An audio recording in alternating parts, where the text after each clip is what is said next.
Welcome to the Mental Health Matchmaker podcast. I'm your host, Brooke, and today we are joined by Daniella, a trained and licensed art therapist who brings a beautiful blend of creativity, warmth, and insight into her work. In this episode, we talk about the importance of play no matter how old you are, how making a mess can actually help us unlearn perfectionism, and so much more. Let's get into it.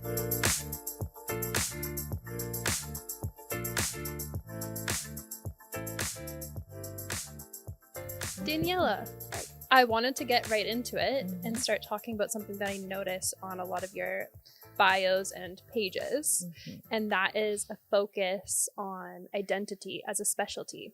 I think they come from all different ages, different populations. Everyone has this need to know who they are, and identity is linked to everything you do, everything you want to be. So I feel like I get people from different ages, maybe not knowing that they're looking to work on their identity, but everybody kind of is. I have people who are interested in understanding their artist identity, or to recognize who they are now after like a big life transition. So there's lots of people who come for different reasons, different walks of life, different ages and developmental stages, and they're all kind of working on who they are, wanting to understand themselves a little bit better. I talked to you previously about my journey to Australia. Yes. I felt like very lost. I felt very disconnected from myself. And then when I came home, it was really scary to find a way to merge both stories. It felt like I lived this separate life in Australia, separate life in Canada, and then it felt impossible to merge them together. Yeah. So I struggled a lot with identity. I don't think I knew it at the time what that was or what category it fell under. But what's an example of, if I were coming to you as a client with that type of experience, how you'd maybe incorporate art therapy? Yeah. Art therapy can really be helpful because whatever is happening in your head or in your inner landscape, you like put it outside and you kind of look at it, and you have distance from it, and so you can process it easier. So instead of just like thinking about what we're feeling, we're actually seeing how we're feeling. So art therapy helps that way, I would say. And I would try to make space for both of the truths. You've lived there in Australia and you live in Canada, and both things exist, and we have to kind of find a way where we can layer them or like put them in the same space together, make space for both of them. You're not just the person in Australia as a separate being and the one in Canada separate being. How can we merge them? How can we kind of put those two truths together? There's lots of art ways to do that, like kind of creating an art piece about Australia or a collage of all the different experiences you had, the people that were there. And then in Canada, the same thing, all your experiences and who you are in Canada, and kind of, I would say, like ripping up both of those collages if you feel safe to do that, and then kind of merging them, making them into one piece. So that's kind of a symbolic way of like putting those two worlds in one place together. A lot of people find, comfort doing that. And yeah, it is a complicated thing to have half of you here and half of you there. It's something I've experienced a lot. And yeah, you need to kind of understand that all of that is you. Yes. All of them are you. And then having this visual representation at the end of this exercise. I'm sure the whole process from start to finish, you're so present in the experience, that alone would feel really good. Totally. And then to have this end result where you look at it and you feel like, yeah, all of that is me. I feel represented. And identity, like you said, it's such a broad topic. So do you work with all ages? Yes. I would say children who are starting to notice that their parents don't know what they're talking about a lot of the time. They're like, who am I outside of my familial structure? That's like a little bit of like asking, who am I?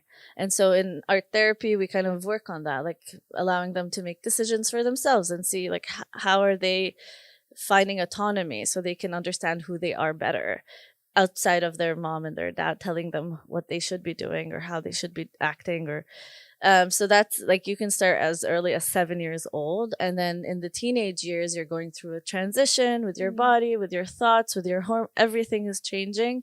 And you also want to individuate and you want to understand who you are. So you also need all of us, I think, would need some guidance as to like exploring that, because it is a lot. It's a lot of thoughts, a lot of confusion, and you kind of miss the old version of yourself. So it's really difficult to hold all of that, missing you as a child and then wanting to be an adult, and like all of that together is a lot. So I think art therapy, or therapy in general, can be really, really helpful in like, organizing your thoughts and like making it making visual representations of what you're feeling, so you can like see it rather than just having it circle in your head over and over. I also just had this thought of having that art there for them and that sense of play to carry them through, and also to show them that like this piece is not something I have to let go of, which I think is a huge thing. I don't think we're taught to continue to incorporate play. I'm sorry, but like I'm experiencing this now with my clients who are teens. When I make sure that I have play materials around, which are like plastic foods, and like, I don't know, teapots and stuff like that, like play items, and like a fake kitchen and stuff like that. I see them like kind of looking at the little dolls that I have as well, and I invite them like, would you like to play? They're like, but I'm 13, I'm not supposed to play with them. And then we end up like 3-4 sessions just playing. And it's so important to remember that we're allowed to play, even if we're growing up. There's so much hesitation to play as a teen, and then we kind of forget it as we grow up and become adults. So I think, like, yes, you're right. There is such a need to play, to make art, to create without any purpose of like showing it or displaying it, or, just to have fun and explore and experiment, and just in a safe way. Because art, what the beauty of play and art is that we can do risky things in a safe way. So we can, we can rip things up. We can burn a piece of paper. We can do certain things in a safe way. So they can experiment with the novelty or like the risk taking, but not harm themselves. I feel like, there's so much space for teens in this world of play and art therapy, for sure. That's so cool. And I also feel like play, it just helps us over time, if we continue to incorporate it, stretch ourselves, stretch our comfort zones, continue to expand, but also to have this like openness and this softness. And there's so much value in play.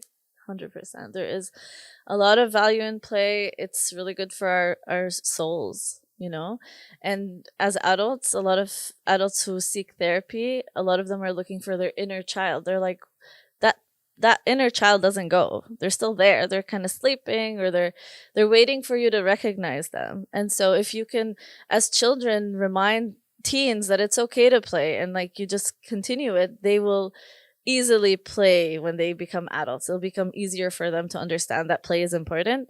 But a lot of us who haven't gone through therapy in our teenage years and become adults suddenly realize, like, where's the joy? Why can't I play? Why don't I know how to play anymore? You do. You just need like someone to kind of inspire or get it out of you, or make it safe for you to play and not feel judged. Yes. Yeah. You just haven't accessed it in a while. Yeah. It's there. Totally. Waiting. And I think I'm screaming because I feel like there's passion coming out of my mouth. I love it. Sorry. Let the passion. Let the passion come out. Let the passion come out, please. Yeah. So when it comes to someone like a perfectionist, or someone that you'd notice has perfectionist tendencies, what does that look like? Because I remember my younger self being a little afraid of letting loose, playing, making a mess, making a mistake. That to me was terrifying. So what does that look like when you have someone, it doesn't need to be a teen, just any age? Yeah. I'm the complete opposite of perfectionist in the sense of play. When I'm playing, I'm really messy. When I make art, I'm very messy. So I do have to be mindful that not everybody has to like that too. But I do try to make a child, especially when I'm working with children or teens, feel like they are safe enough to make the mess they need to make in that moment. And that takes time. So someone who's feeling perfectionism could feel like they don't want to upset me, like they don't want to make a mess, and then I have to clean it up. That could be a reason why they're not making the mess in the first place. Like there's many thoughts, there's so many reasons why someone could be a perfectionist, and maybe like when they did make a mess when they were younger, they would get into a lot of trouble, right? So I just normalize, and I make messes first. I try to work on safety first. And so the child or the adult or whoever I'm working with really, really, truly to their core believes that I am okay with the mess they're going to be making. I will take care of it. I will contain it. I won't let them take the mess with them home. Like I make sure that the mess is here. We work on it here, and then you don't have to take it with you. So it's a whole process. Perfectionism is really difficult to work with in art too, in everything, because it stops you from letting go and enjoying the process. Your thoughts are like kind of blocking you.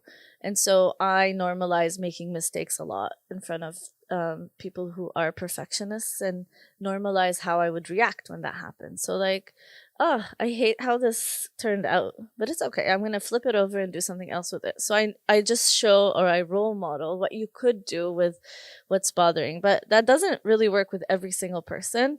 It's very per case and what's happening with the person in the moment, because the feelings are real. Like they don't want to make a mess, not because they don't know how to. It's because what they're feeling, or the fear is real. And I have to make space for that too. So it's a balance act with perfectionism. I don't want to remove it and like, you're not allowed to be perfect or think of perfection. It has to be slow, and it's really based in safety. Yeah, I was going to say that's so cool that safety is such a key part of it. Yes, it is. And the word safety and like play/art, just how the contrast between those two things. Yeah. But that the safety piece is essential for a lot of people to feel ready to step into that territory. Nobody can play when they're anxious, when they're thinking in the future, or thinking in the past what has happened, or, they're just not in the moment. You can't play when you're not in the moment. And so if your mind is going and you're not feeling safe, something is weighing on you, it's very unlikely that you're actually authentically playing. So what are some other ways that you create this safety? So that's a really good question. I don't create safety by myself. I can't possibly say, hey, I am safe and everything is safe. And it's not like that. A child or an adult or whatever kind of person I'm working with, whatever age I'm working with, I need to co-create the safety. So it needs to be an open dialogue of like, okay, how does this feel? How does this feel? This makes me feel uncomfortable. Or like, for example, if it's online, I tell a lot of my clients, or most of my clients, I prefer you put headphones on. That makes me feel safe. And then I ask them, how do you like my door, open or closed? I don't have anyone in the house, but will you feel safer if I close the door? So we kind of talk about, we talk about different things and how they're making us feel. And if something feels off, I make sure I open up the conversation enough times so the person can tell me, you know what, I didn't feel comfortable when your dog started barking. I didn't feel safe when I heard that. So can you next time not have your dog around, for example? There's so many ways to do that, but it's about being secure enough as a person or as a therapist to like ask that question. Am I making you feel safe or not?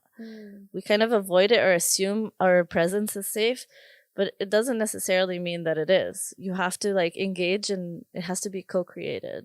I think it's interesting too, because you're also talking about a moment to pause, a moment to check in, and that those like little anchors need to be in place. Totally. Because a lot of us are overriding any cues that we have inside, we're taught 100%. To. And again, it's that future focus mentality where we're just trying to get the next thing. And part of safety is actually checking in with our bodies and being like, how do I feel? Some of us don't even know we're allowed to ask that question. Yeah. So it's cool that you prompt people. And it's about power dynamics, right? Like, I don't want to, that's my style. It's not the right or wrong way, but it is my way.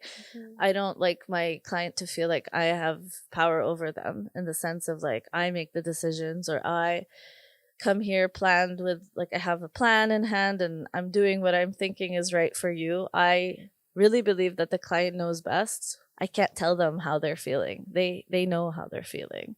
I'm just like next to them, sitting next to them while they're exploring that. I really make sure that the client knows that I'm not trying to be the therapist who's telling him what to do. Everything is an invitation. I normalize saying no. Like, I make sure I ask every time I'm suggesting something, and I remind them this is an invitation. If you don't want to say no, it's totally fine. We can do something else. And I find that everybody ends up saying no at least 3 times in the session. So imagine me having this agenda and doing something, and the client doesn't really want to do it. I'm not I'm not sharing the power. I'm just keeping it to myself and deciding for them. Yeah. So I'm very client led, and so I make sure that they're in the process with me, deciding alongside me what we can do in the session. That's so cool. And I feel like people that have people-pleasing tendencies or have like a fear of authority figures would come in probably expecting an agenda and expecting not to have a voice in session. So it's creating this playground almost to just experiment with knowing that they can say no if they want to. Totally. Very and it's cool. a safe space to practice saying no, right? When we practice saying no in a safe space, you feel like empowered to use the word in other settings as well. That's the hope, like you make it safe enough for them to feel like, okay, I said no and nothing happened. I did what I felt was right. That felt really good. I want to do that in that situation in my life as well. And so the practice in sessions can help them, translate what they're learning in real life. When we had our first conversation, you said something really beautiful and really powerful, which was, everything I need is inside of me. And I think you said it when you were explaining about your own life and having many experiences moving from place to place, and just this lesson that you learned over time with how the body is the true home, and that the body has all these experiences and moves through the world with us. Maybe it was my way of like kind of helping myself understand that it's okay to move, or like to prepare myself every time I did move, is to remind myself that all I need is inside of me. I don't need that house that I was living in. Kind of like not getting attached to the trying not to get attached to the things in the spaces, and remembering that the experiences live inside of me. Those friends that I'm leaving in every country that I lived in are still there. Like, I did have those experiences, even if nobody will know them. And that's really difficult to live with. But it was really powerful when I reminded myself, like, they're there. I don't need to show them to anybody. They're there. So yeah, it gives me a good perspective and helps me with clients who are working on transitioning from one space to the next, and grieving those parts of themselves, or grieving the friendships that they can't carry on. I kind of try to remind them that those experiences happen. They're inside of you. You don't need to be physically in the space to feel them. They stay inside of you.